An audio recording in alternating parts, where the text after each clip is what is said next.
Salut tout le monde, alors on revient sur Might and Magic 9 après ce plantage. On va regarder où on était. Ah, on n'avait pas tué ce chat. Quelle tristesse. Alors c'est un jeu très instable, Might and Magic 9. Hein. Ça a été un des gros reproches qui lui a été fait à sa sortie. Et comme World Computing a fait faillite peu après, il y a eu un premier patch, je crois, sur ce jeu. Mais il n'y a pas eu plus qu'un premier patch.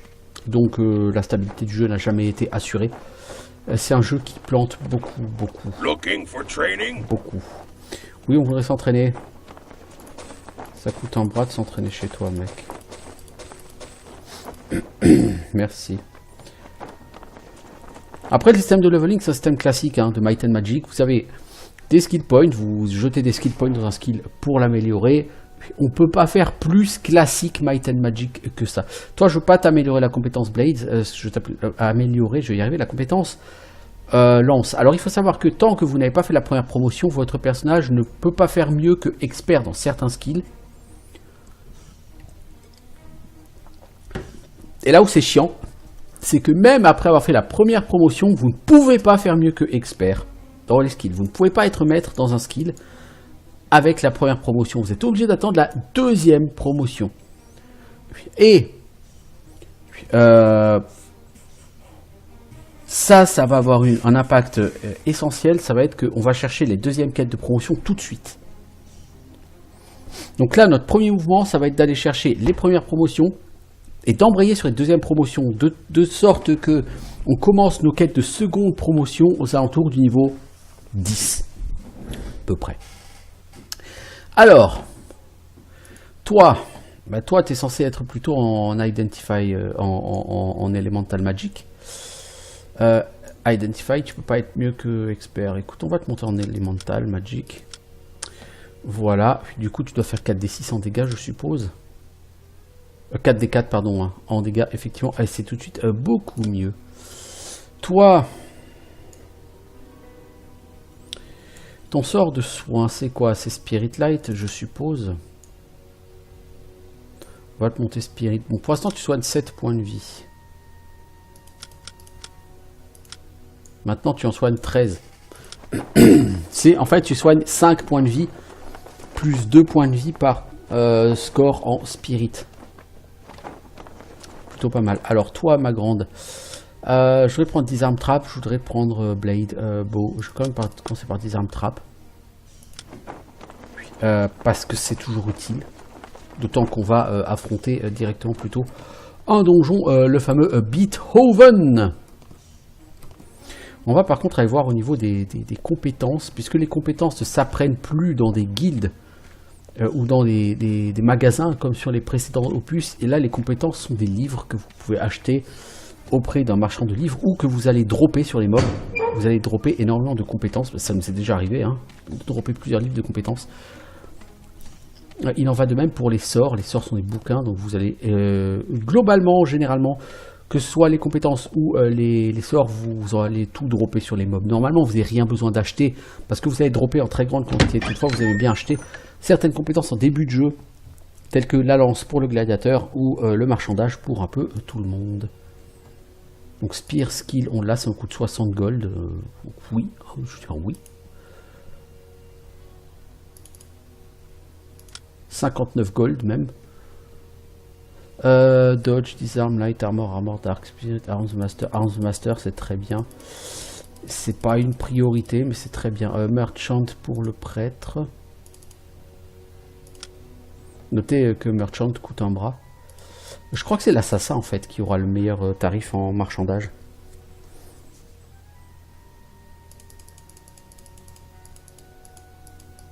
Arms Master, pour l'instant, tant que vous n'êtes pas au moins expert, idéalement même maître, c'est pas gênant. Arms Master, c'est un skill qui devient très puissant, mais quand vous arrivez au moins au maître, au niveau maître.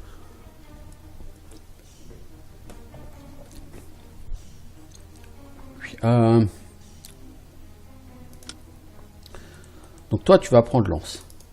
Ce sera ton skill de combat. Donc si on regarde lance, donc ça va augmenter le bonus d'attaque, ça va augmenter les dégâts. En maître, vous pourrez utiliser une lance en main gauche. Du coup, vous pourrez faire du dual wield lance. Et grand maître, vous pourrez faire 2 attaques. Donc toi, idéalement, il faut que tu sois maître en lance. Là encore, il te faut ta deuxième promotion pour être efficace. Mais tu vas quand même utiliser des lances.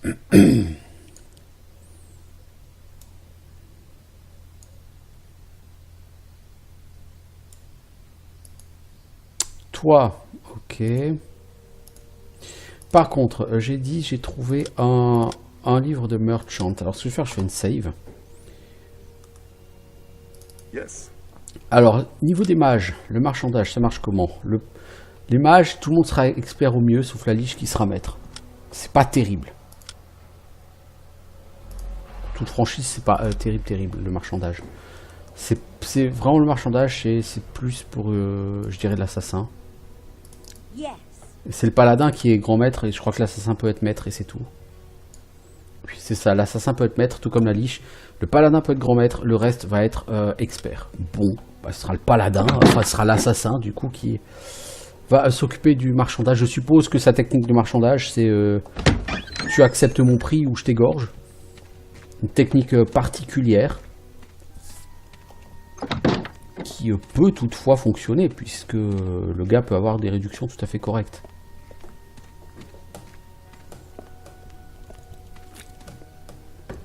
Alors on pourrait finir notre niveau en allant chasser des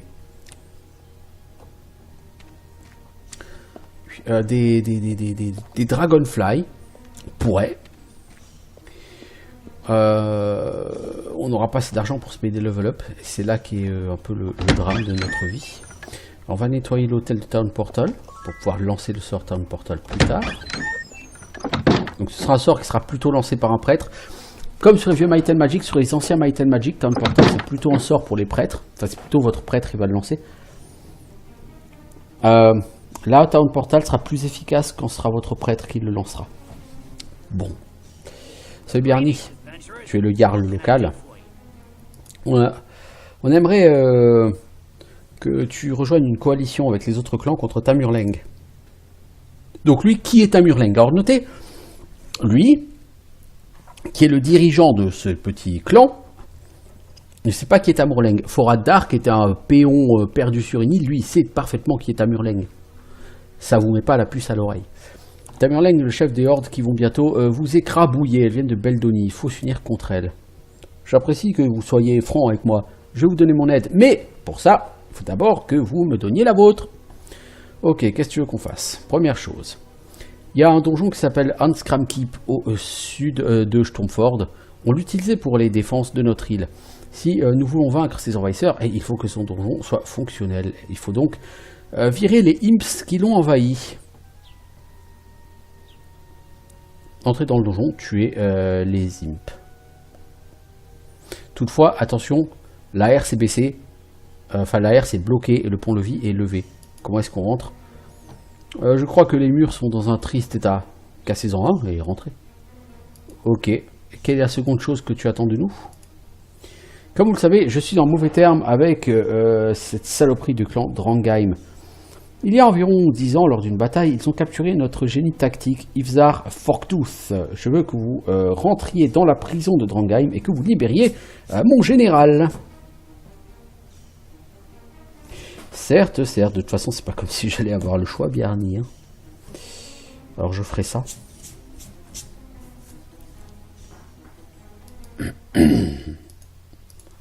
Donc il va falloir qu'on aille voir les 6 jarls. Qu'on fasse les 2 tâches de chacun de ces 6 jarls. Oui, ça fait un peu penser à du Might and Magic 6, hein, où vous devez aller voir les 6 lords et faire leurs tâches. Bon là, sur Might and Magic 6, ils n'avaient qu'une quête. Là, chacun en a 2. Bon. Bon. Alors, on va aller à Beethoven. Je déteste cet endroit, mais c'est le donjon bas niveau de ce jeu. C'est un donjon compliqué et sans clairement sans Floradar, vous allez pouvoir vous pendre dans ce donjon. Pouvez-vous descendre vers Beethoven? Mais bien sûr. Alors le son aussi est horriblement fort.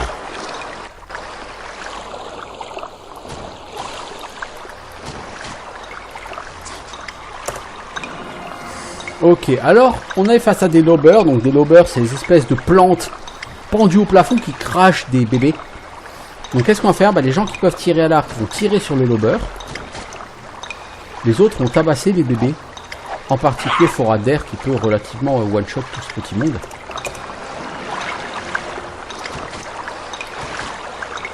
Donc ça va être long de tuer un lobber. Et le problème, c'est qu'en général, il y en a toujours deux. Enfin, il y en a souvent deux en tout cas.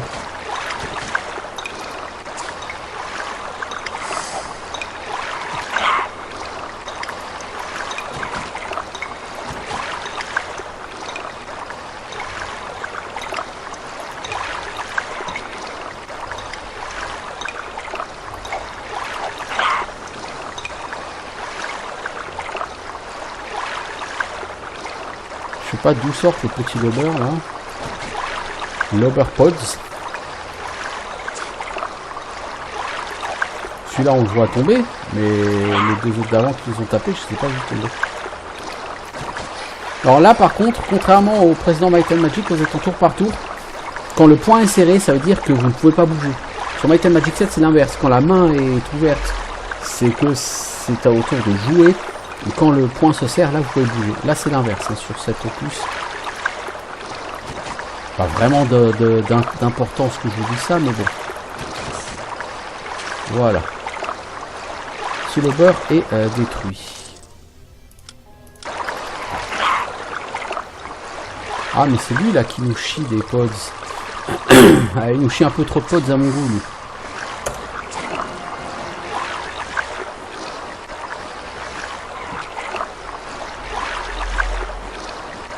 Alors, à qui est-ce de jouer? Toi, tu vas tirer, toi, tu vas tirer.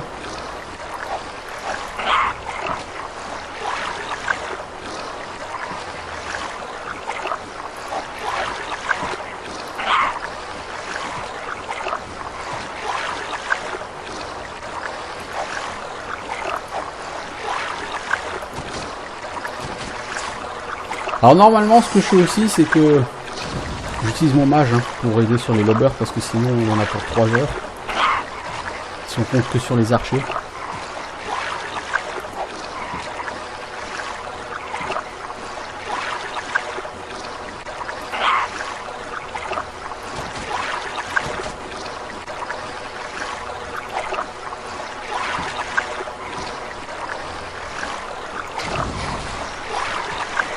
Tu fais 4 à 16 en dégâts et là t'as fait 4. Mais oui, c'est évident.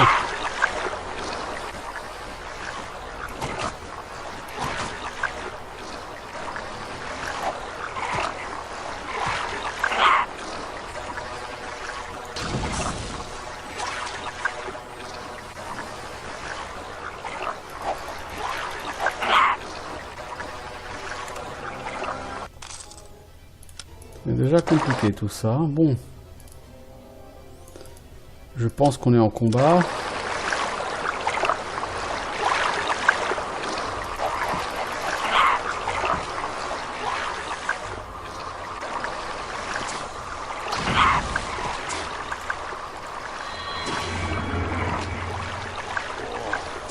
Oh, ça va être très compliqué. Là on a 2 lobbers. Alors quand vos personnages sont empoisonnés sur ce jeu, c'est pas un statut qui va durer de manière indéterminée.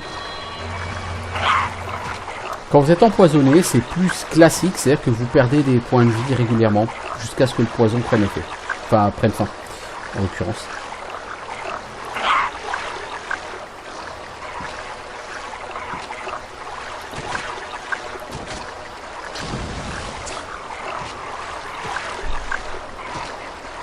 Ça va être compliqué, là. Je pense qu'on a un peu trop poulé d'un coup et qu'on va vivre un très mauvais quart d'heure.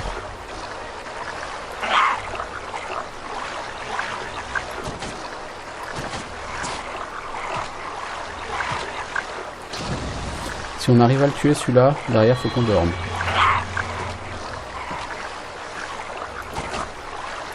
Et je pense pas qu'on arrive à le tuer, on est vraiment trop inefficace. Heureusement il y a Forader. Franchement je vous dis Forader c'est lui qui fait tout le taf au début du jeu. Ah si on a réussi à le tuer.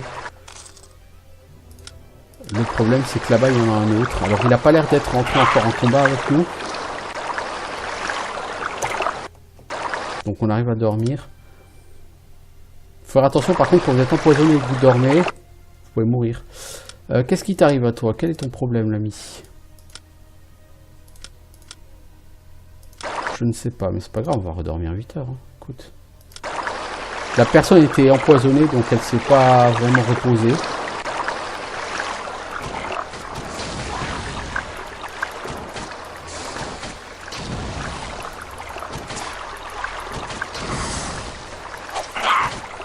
Voilà, lui on l'a bien joué, bien géré ce lobber. Alors, on va donner le stuff à la personne qui identifie, c'est-à-dire le mage.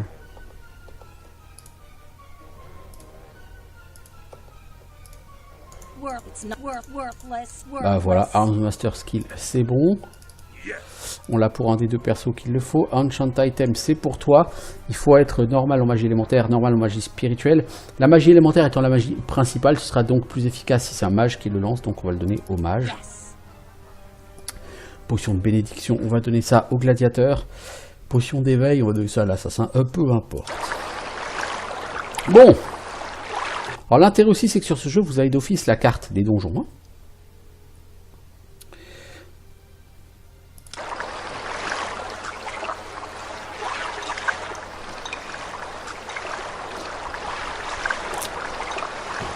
Donc nous, on est rentré ici, dans ce donjon. On va aller par là, parce que là-haut, il y a deux lobbers. Un en haut à gauche, un en haut à droite. C'est un des moments les plus délicats de ce niveau, alors autant le faire tout de suite.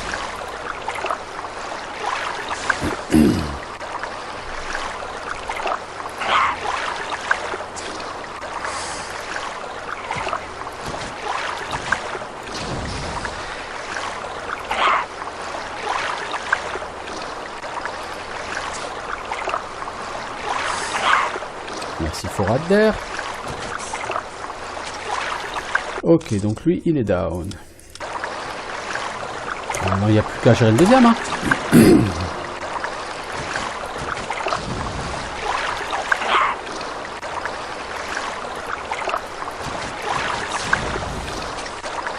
Voilà, bon, c'est même très bien passé.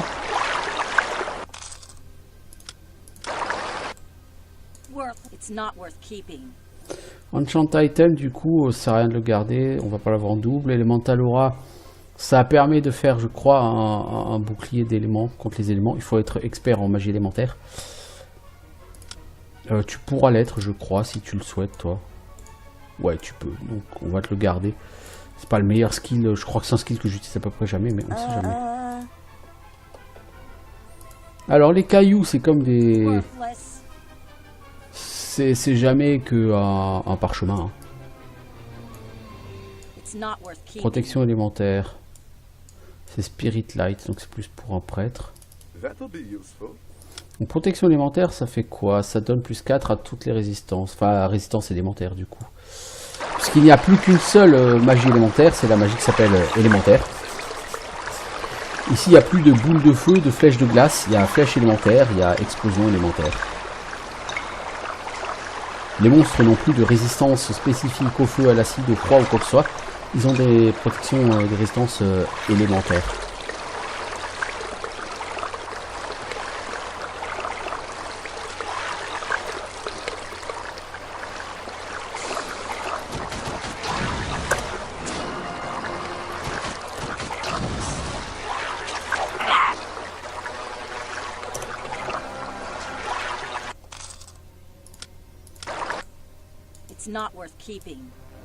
Non, c'est vrai.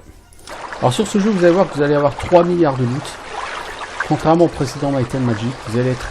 Mais vous allez crouler sous les loot, littéralement. Ça va être une horreur. Votre inventaire est très grand. Et malgré tout, parfois il sera quand même blindé.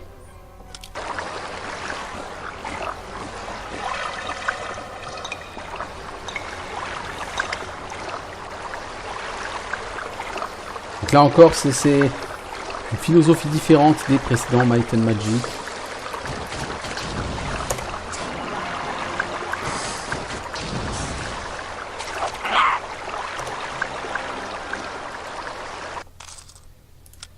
Potion d'éveil. Inutile.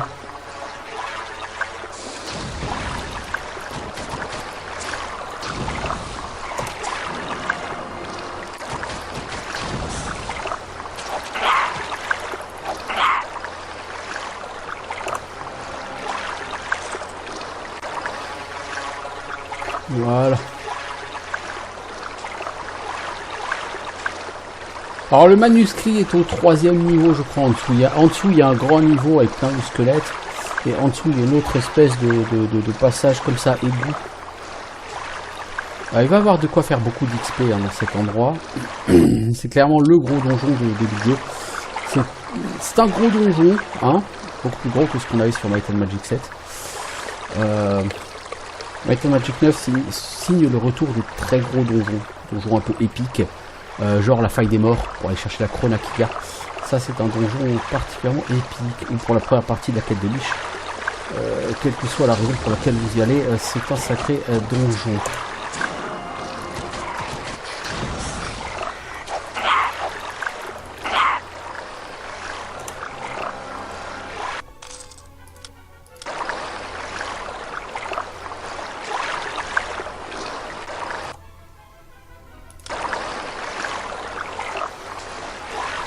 Ok, là-bas il y en a encore un dernier labeur.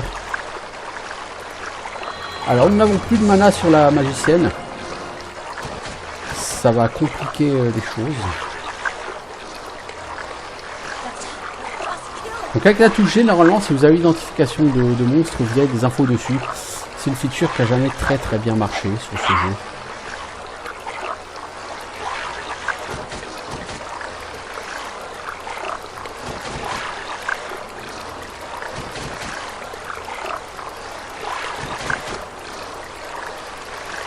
Donc là je suis juste en dessous du lobber, et quand vous êtes juste en dessous d'un lobber, normalement il a un peu de mal à... Il a un petit peu de mal à balancer ses mobs. Alors Spirit Skill, normalement les deux mages ils ont déjà ça. Ça c'est bien si vous avez un de vos guerriers qui veut devenir paladin, parce qu'il faudra qu'il apprenne les magies à ce moment là. C'est pas mon cas. Je veux pas devenir paladin. Paladin c'est vraiment une classe à chier, je trouve. Pas convaincu par cette classe. Bon, ce qu'on va faire, c'est qu'on va dormir juste au-dessus de l'échelle qui permet de descendre au niveau inférieur. Et puis on se mettra en route pour la suite. Voilà.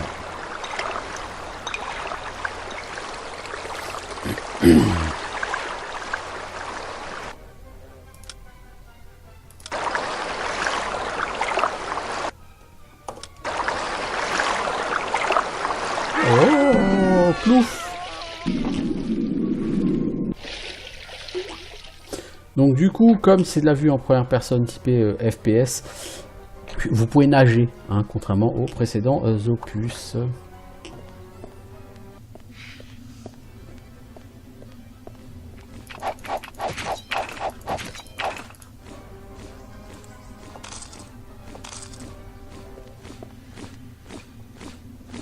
Alors, on est où là? On va aller par là. Ouais, là, cette carte, elle dit pas grand chose. Hein. Elle est un peu bordélique. Il y a plusieurs niveaux qui se chevauchent sur cette carte. C'est pas très pratique.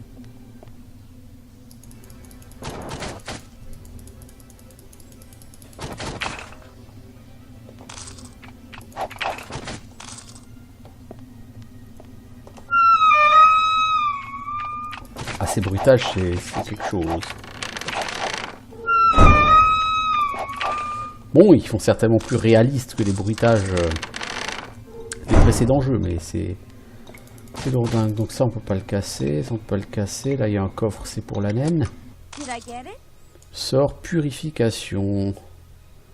C'est un truc pour mage, ça, parce que c'est fort en magie de la lumière, puis magie élémentale.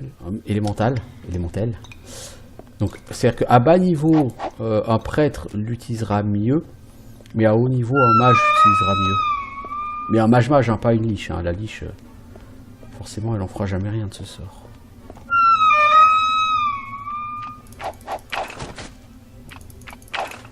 Ouais, comme le Foradar, il est one-shot. Ce mob. C'est effectivement assez triste à dire, mais Foradar, c'est lui qui fait tout le taf en début de jeu. C'est lui qui gagne tous les combats tout seul, voilà quoi.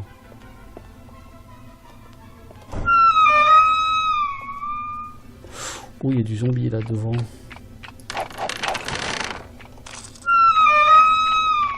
C'est tout de suite plus puissant.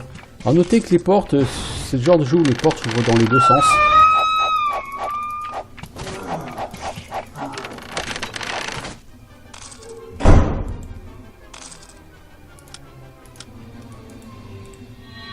T'as pris une baffe toi la pauvre magicienne. Paralysie, Dark Magic, on va pas s'en servir. Et Scroll of Heal. On va pas forcément s'en servir non plus. Le Scroll de Featherfall non plus d'ailleurs, on va pas s'en servir.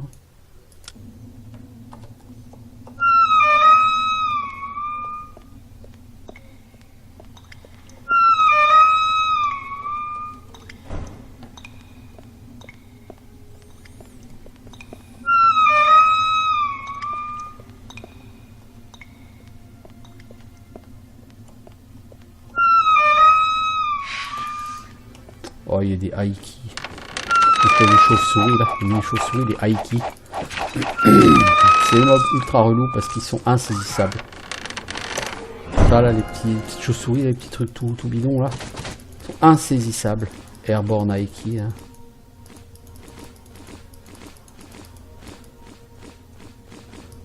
Ils ont une capacité de mouvement extrêmement importante. Ils ont quand même pas mal de points de vie, les petits cochons. Oui, vous ne pouvez pas sauvegarder quand il y a des ennemis à proximité.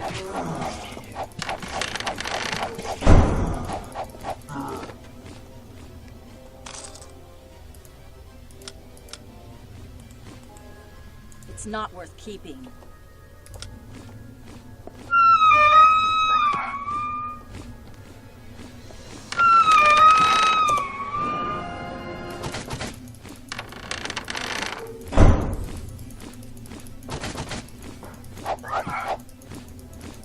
Foradar a mis une banane à 19 dégâts sur le Aiki là.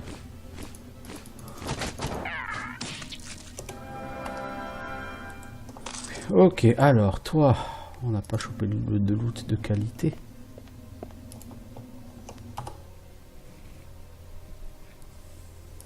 Là on arrive dans une pièce, il y a plein de sorties et tout, ça devient lourdingo là.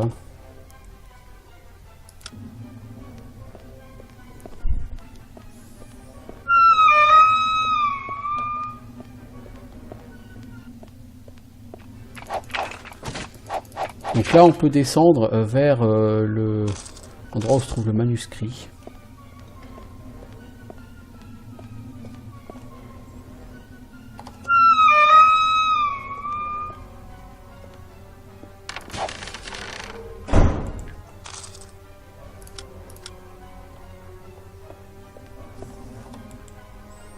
Alors, gourdin en os. Non, cure poison, on peut le donner à un de mes guerriers.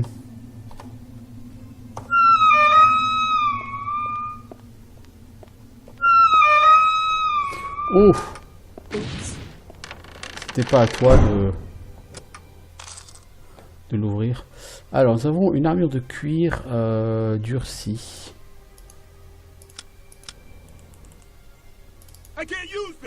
Ah, il faut d'abord enlever l'item que vous avez pour en mettre un autre.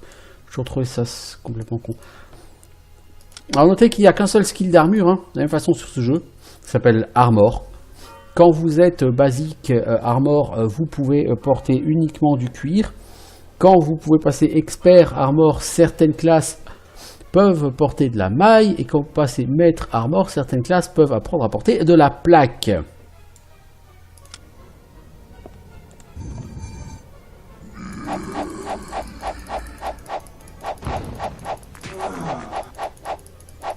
Et si tu mourais le roteur, non moi ça m'intéresserait bien que tu meurs. Ça, tu me mets quelques baffes.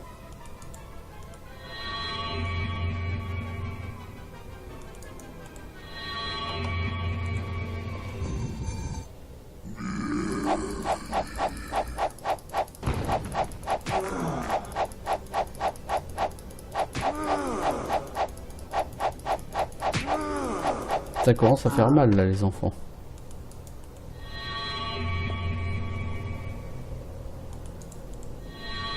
Et avec la mana pool qu'on a au début de jeu, bah ça Might and Magic, on peut pas faire grand chose.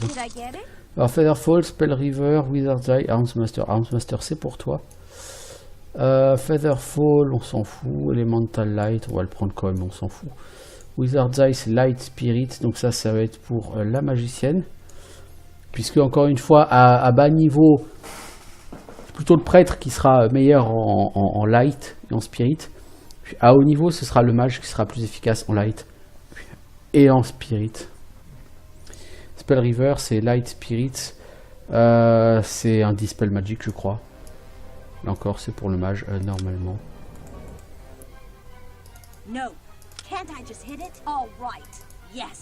Du coup, tu peux lancer Wizard's Eye. Alors, Wizard's Eye, du coup, ça vous met la minimap. Donc, c'est utile. Ça dure pas très longtemps, par contre, Wizard's Eye. Sur ce jeu, de manière générale, les buffs durent très peu de temps. Je veux dire, sur les Might and Magic seconde génération, les buffs ont jamais duré 3 heures, mais... Enfin, ça dépend des buffs. Mais sur ce jeu-là, les buffs durent vraiment trop peu. Vous voyez, il est déjà fini, Wizard's Eye. C'est vraiment le genre de truc qui dure 5 minutes, quoi. Alors, on va dormir. Heureusement qu'il n'y a pas de compte de ration sur ce jeu, parce que sinon, ce serait l'enfer. Et on redescend dans des tunnels pleins de lobbers. Et vous croyez que ça en était fini, hein, les lobbers? Bah, non. Que nenni, que nenni. Bon, l'intérêt, c'est que là, on peut le défoncer au cac, et du coup, ça va aller beaucoup plus vite.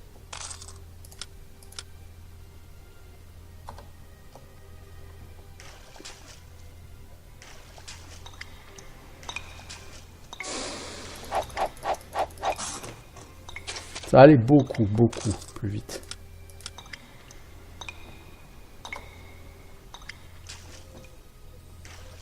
Ça rapporte toujours pas de thunes, mais ça va beaucoup plus vite.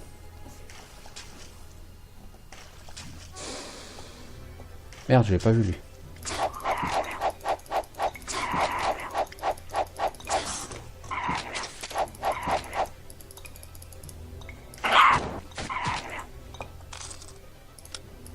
Quoi, qui veut se battre? Alors, il y a du Aiki. Ah, mais il y a un lobber là-bas, quoi.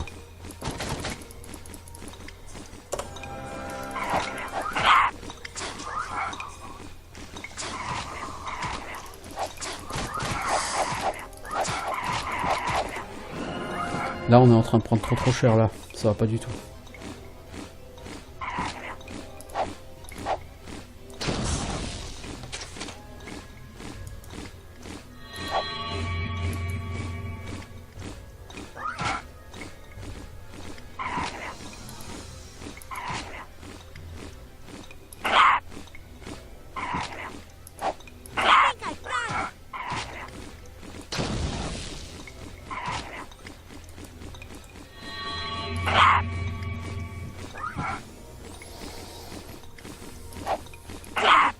Définitivement, je déteste les lobbers.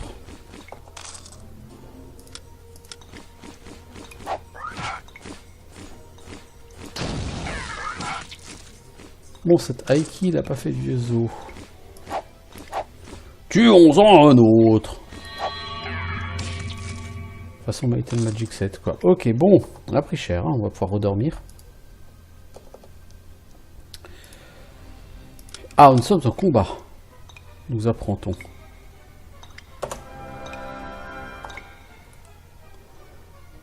Non, c'est parce qu'en fait, on était en tour par tour.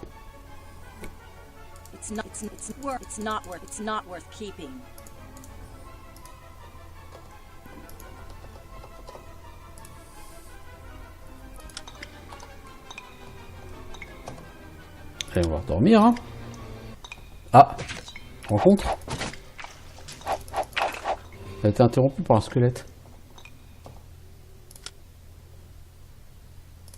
Vous n'avez pas la musique des anciens Might and Magic, le tu-du, quand vous êtes réveillé, hein, par contre. C'est un peu dommage. Parce que parfois, vous vous en rendez pas forcément compte que vous êtes réveillé, et du coup, vous le prenez un peu à la cool, et en fait, il y a un mob qui est en train de vous sabater. Hein.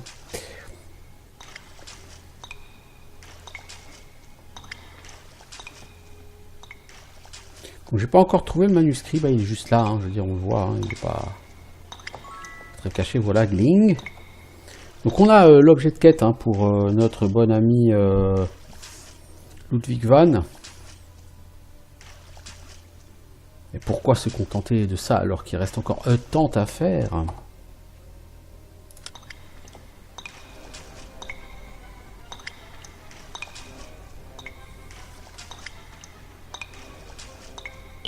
Voilà, il y a des trash heaps, vous pouvez les fouiller pour essayer de trouver du stuff.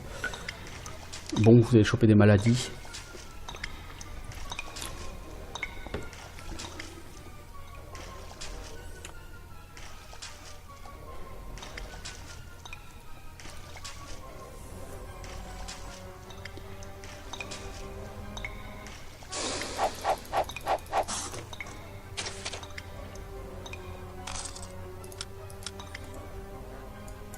It's not worth keeping. Ok, bon. On a vidé le troisième étage, hein, donc le deuxième étage comme ça d'égout. On va pouvoir remonter et finir de nettoyer l'étage des squelettes. Et il y a encore une chier de skeldos à y trouver. Beaucoup de trésors, enfin beaucoup, il y a du trésor encore, il y a beaucoup de squelettes, donc beaucoup d'XP. Donc intérêt maximal, ai-je envie de dire.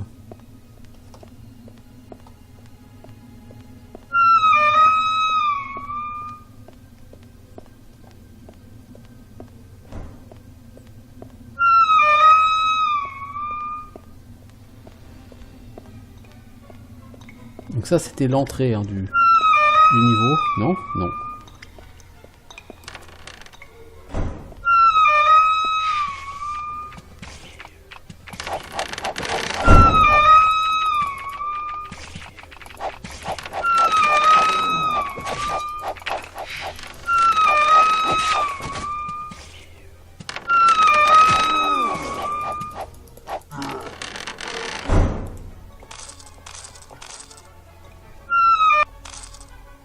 Oh, un joli casque.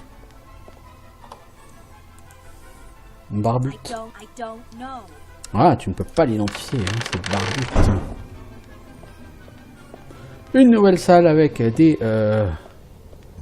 cercueils, dont se levaient des rôteurs peu joyeux pour nous s'arrêter la gueule.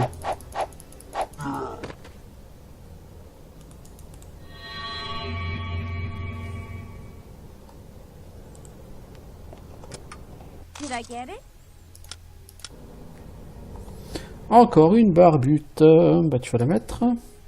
Un arme skill on s'en fout. Les gantelets de durabilité, ça tu peux les donner pour l'instant à ton pote. Et une lance aussi. Dégâts 2 à 10. T'as combien en toucher? Plus 2. Dégâts 7 à 15, pardon. Dégâts en mêlée, plus 3. Et là t'avais combien en dégâts au lieu de 7 à 15? 7 à 13, ouais. Cette lance, c'est pas vraiment beaucoup plus efficace, mais elle est un peu, et c'est déjà suffisant. Ça, c'est ton arme de prédilection, ça va te laisser une épée, puisque les points de compétence qu'on va te mettre, ce sera pas en épée, ce sera en lance, donc ça sert à rien de booster une compétence que tu n'utiliseras pas.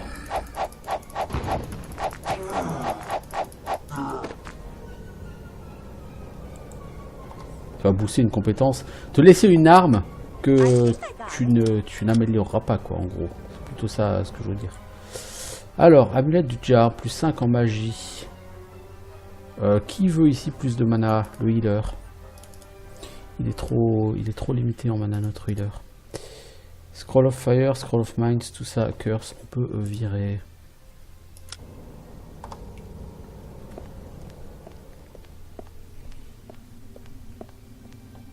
Ok. Bon, moi je crois que je vais arrêter cet épisode ici. Hein. On a bien avancé là sur cet épisode. Ouais, de toute façon, il faut finir ce niveau avant d'aller dans le labyrinthe qui est devant. Vous en avez vu mal. Ah oui, c'est un squeletton, c'est pas...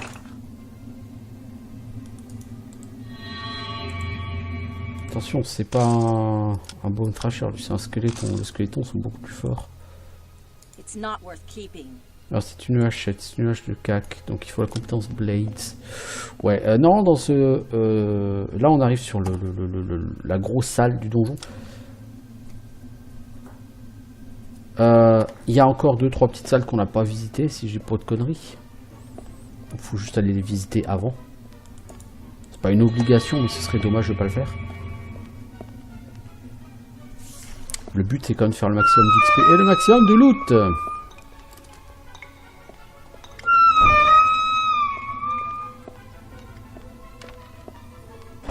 Bah ça c'est de là qu'on vient, non?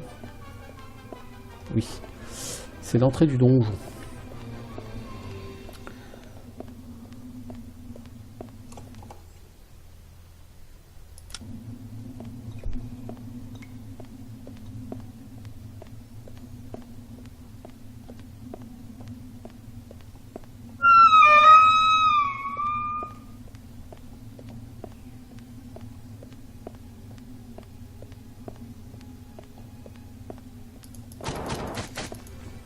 Alors ici il y a plusieurs squelettes.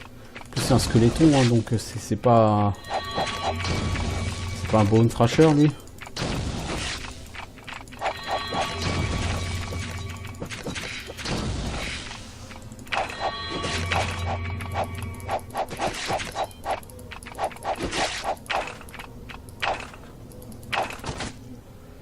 Voilà.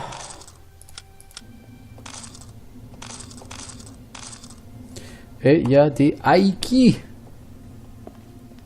Plusieurs Aiki aussi dans cette salle, donc ça va être casse-couille.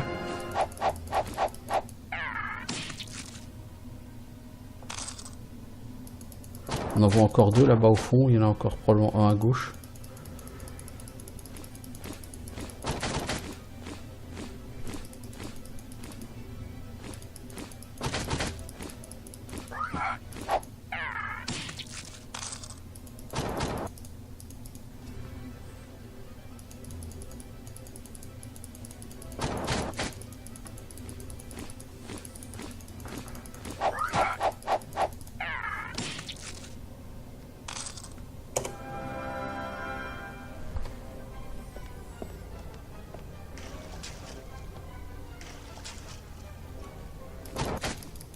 Là, il est là le dernier. C'est dans mes souvenirs, il y en avait 4 hein, des Aiki ici.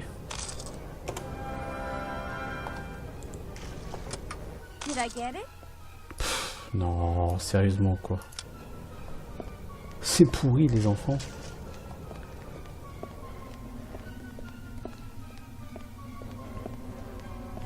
Niveau XP ça donne quoi? On peut monter niveau 4. On n'a pas gagné lourd, mais le temps qu'on finisse le donjon et qu'on rende la quête, je pense qu'on pourra monter niveau 5. Ici, on va pas être encore en état de...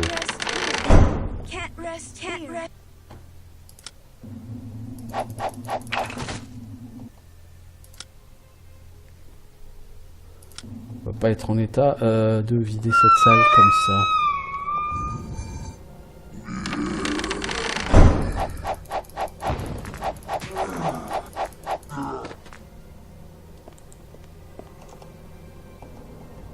Ok, celui-là, il n'y a rien.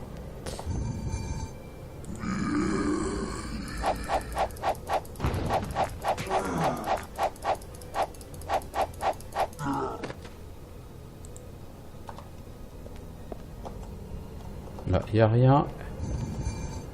Ok, donc là, il n'y a pas de coffre, il n'y a que des roteurs à buter. Je suis même pas sûr qu'il rapporte de l'XP.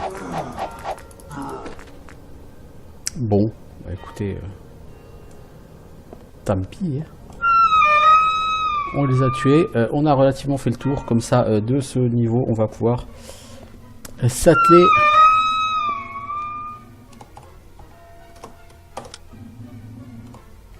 à la grande salle.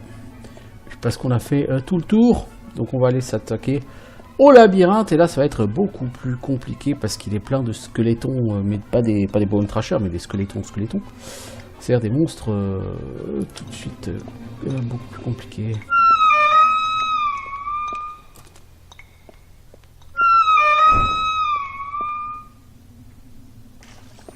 Voilà, bon bah écoutez, moi en tout cas je vais faire une pause, je pense, ici. C'est un bon moment, un bon point d'arrêt hein, pour cet endroit. que de s'arrêter avant cette grande salle. Et on pourra... bah tiens, des squelettes ici. On pourra attaquer ça sur notre prochain épisode.